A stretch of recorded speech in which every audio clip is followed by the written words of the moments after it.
भाद्रपद कृष्णाष्टमी को श्री कृष्ण जन्माष्टमी कहते हैं, क्योंकि ये दिन भगवान श्री कृष्ण का जन्म दिवस माना जाता है। इसी तिथि की घनघोर अंधेरी आधी रात को रोहिणी नक्षत्र में मथुरा के कारागार में वसुदेव की पत्नी देवकी के गर्भ से भगवान श्री कृष्ण ने जन्म लिया था। ये तिथि उसी शुभ घड़ी की याद दिलाती है और सारे देश में बड़ी धूमधाम से मनाई जाती है। जन्माष्टमी के दिन भगवान श्री कृष्ण की जन्म संबंधी कथा भी सुनते सुनाते हैं, जो इस प्रकार है। द्वापर युग में भोजवंशी राजा उग्रसेन मथुरा में राज्य करता था। उसके आत्ताई पुत्र कंस ने उसे गद्दी से उतार दिया और स्वयं मथुरा का राजा बन बैठा। कंस की एक बहन देवकी थी, जिसका विवाह वसुदेव नामक यदुवंशी सरदार से हुआ था। एक समय कंस अपनी बहन देवकी को उसकी ससुराल पहुंचाने जा रहा था। रास्ते में आकाशवाणी हुई, हे कंस, जिस देवकी को तू बड़े प्रेम से ले जा रहा है, उसी में तेरा काल बसता है। इसी के गर्भ से उत्पन्न 8वां बालक तेरा वध करेगा।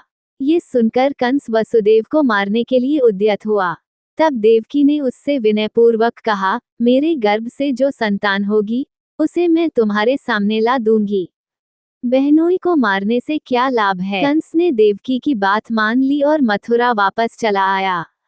उसने वसुदेव और देवकी को कारागृह में डाल दिया।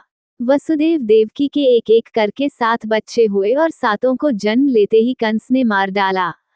अब 8वां बच्चा होने वाला था। कारागार में उन पर कड़े पहरे बैठा दिए गए।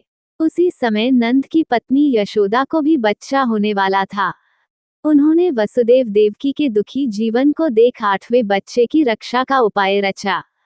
जिस समय वसुदेव देवकी को पुत्र पैदा हुआ, उसी समय संयोग से यशोदा के गर्भ से एक कन्या का जन्म हुआ, जो और कुछ नहीं सिर्फ माया थी। जिस कोठरी में देवकी वसुदेव कैद थे, उसमें अचानक प्रकाश हुआ और उनके सामने शंख, चक्र, गदा, पद्म धारण किए चतुर्भुज भगवान प्रकट हुए। दोनों भगवान के चरणों में गिर पड़े। तब भगवान ने उनसे कहा, अब मैं पुनः नवजात शिशु का रूप धारण कर लेता हूँ। तुम मुझे इसी समय अपने मित्र नंद जी के घर वृंदावन में भेज आओ और उनके यहाँ जो कन्या जन्मी है, उसे लाकर कंस के हवाले कर दो। इस समय वातावरण अनुकूल नहीं है, फिर भी तुम चिंता न करो। जागते हुए पहरेदार सो जाएंगे, कारागृह के फाटक अपने आप खुल जाएंगे और उफनती अथाह यमुना तुमको पार जाने का मार्ग दे देगी। उसी समय वसुदेव नवजात शिशु रूप श्री कृष्ण को सूप में रखकर कारागृह से निकल पड़े और अथाह यमुना को पार कर नंद जी के घर पहुंचे।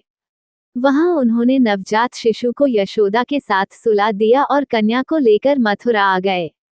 कारागृह के फाटक पूर्ववत बंद हो गए। अब कंस को सूचना मिली कि वसुदेव देवकी को बच्चा पैदा हुआ है। उसने बंदीगृह में जाकर देवकी के हाथ से नवजात कन्या को छीनकर पृथ्वी पर पटक देना चाहा, परंतु वह कन्या आकाश में उड़ गई और वहां से कहा, अरे मूर्ख, मुझे मारने से क्या होगा?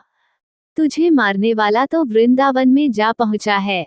वह जल्द ही तुझे तेरे पापों का दंड देगा। ये है कृष्ण जन्म की कथा।